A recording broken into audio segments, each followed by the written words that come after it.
Hello guys, and welcome back to my channel. Happy Tuesday. It is a normal work day for me from home today, which is super awesome, and I thought let me sit down and film this video for you guys. So on today's video I just want to okay, let me start here. For those that know my story, I have been a part-time and sometimes full-time, then part-time, then full-time, and now officially full-time entrepreneur since like 2015, since 2015. So it's obviously been a little over 5 years right now, and there's been a lot of lessons that I've learned in terms of just running, managing, and putting a business together. And every single time I start something new, I'm constantly hoping that, or just trusting that I do better this time. So on today's video, I just want to share with you guys a few tips, basically a few things that I think are bad for business and how you can actually get past them. So these are things that I've been doing a lot of thinking as far as my current business is concerned, which is a marketing and sales consulting agency. And just trying to grow that, and I've had to kind of evaluate where I got it wrong in the past in terms of building the other businesses that I've built and running them and growing them. And these are tips of what came up, and these are tips that I am currently working on, and I also want to share them with you, especially if you're an entrepreneur or you're looking at building a business sometime soon. So the first thing that I actually realized is actually bad for business is not having a sales strategy.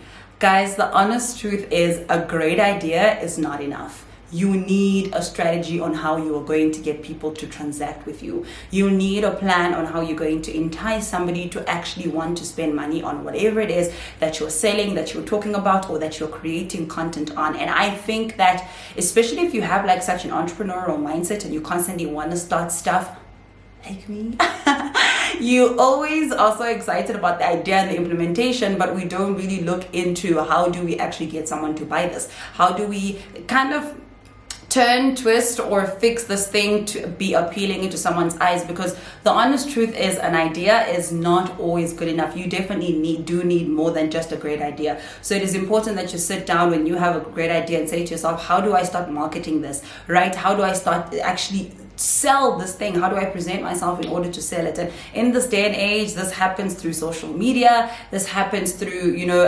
ads, marketing ads, Google, SEO, the works. But it is possible, and you just need to start channeling your mind to thinking about a sales strategy that would be able to sell whatever it is that you're selling to the people that you want to buy from you. And then the second lesson is, the second thing that's bad for business is not investing back in your business.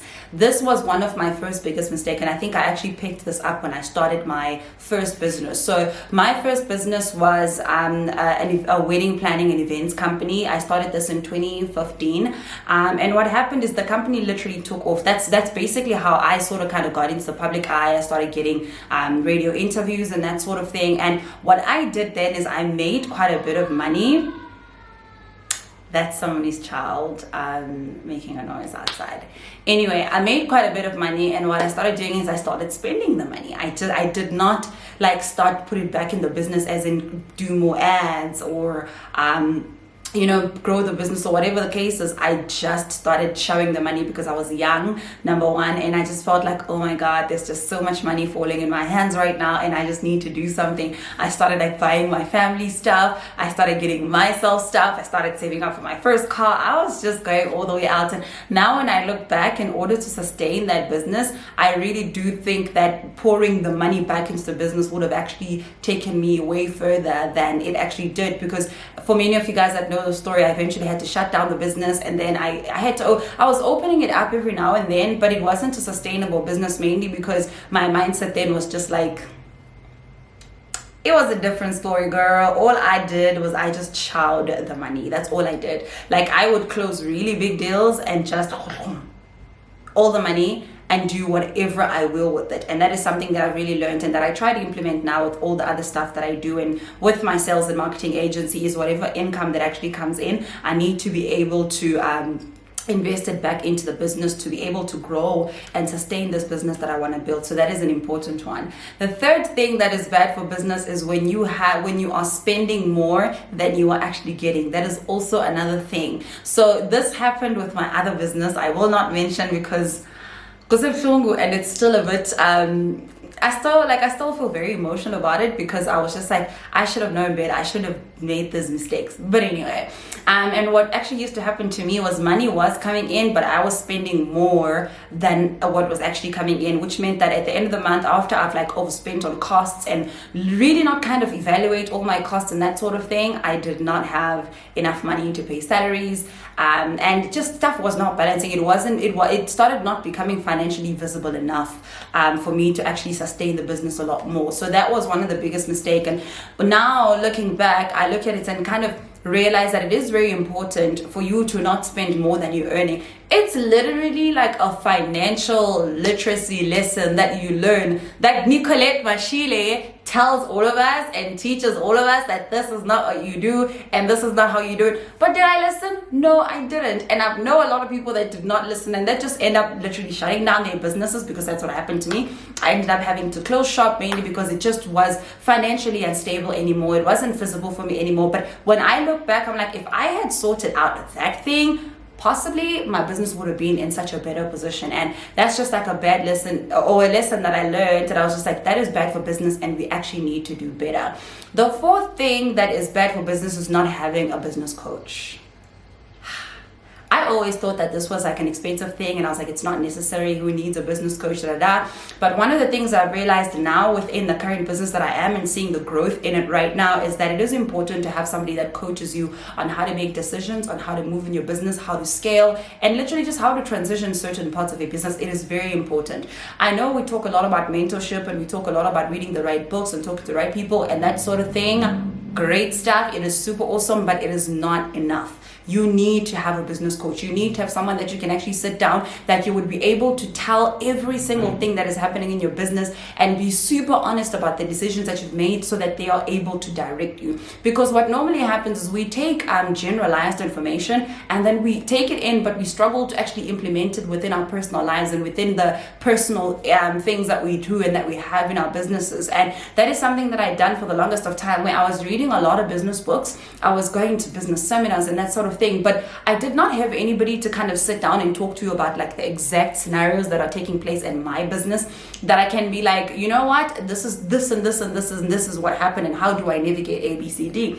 I did not have that. And now looking back, I'm like, this is something that I definitely should have had. And now it's something that I have fully invested in right now, to say to myself that this is something I need to do, and this is something I need to do for my growth. So that is very important. And I always looked at it as an unnecessary expense, because sometimes you have to pay for a business coach. Sometimes you don't have to pay. Sometimes you can have a mentor that is a business coach that is willing to, you know, just give you his or her services for free, because you're close to them and because they're already your mentor, which is great. But sometimes you have to invest in it. Sometimes you have to really kind of just bite your teeth and pay for it and go for it. And once I invested in that, I've actually just started to see the growth in my mindset, the growth in my wisdom and in my decision making, because there's that sense of, okay, I can actually get solutions that are tailor-made to the actual problems and the actual issues that I currently have. This video, sorry, wow. So the last one that I'm going to be sharing with you guys, so that this video doesn't become super long, is what is another thing that's also bad for business, is focusing too much on your competitor and not focusing on yourself.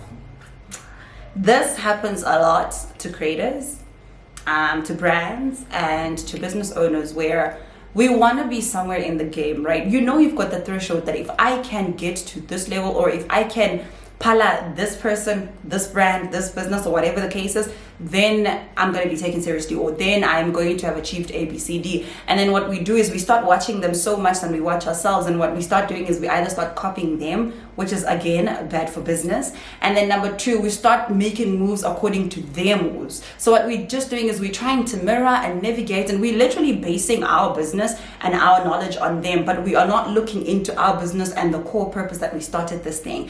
And that is totally bad for business. What I have actually learned to do is, it's really important to obviously realize that you've got a competitor, because in wherever you are, there are people that are like part of the market. There are people that have succeeded in that market, and you're like, hey, I just want to be better than this person, or I just want to be at their level so that I can consider myself better, because they have really raised the bar, and that's great. But what we need to do is we need to authentically begin to communicate our value and communicate what we offer and what we are bringing to the market, more than we are trying to, move or pass or get to that person's level. And that is super important, because we do get caught up in trying to create things like how other creators created, because everybody's praising that other creator. You know, we do get caught up in just trying to be better than that person. But the question is, how can you communicate your authenticity, or the authenticity of what you truly are about and what you definitely do? How do you communicate that? Because the only way you are going to win, and this is something that I've learned for myself, is that the only way I am going to win is when I become the fullest Michelle that I've ever been. Not the fullest another creator,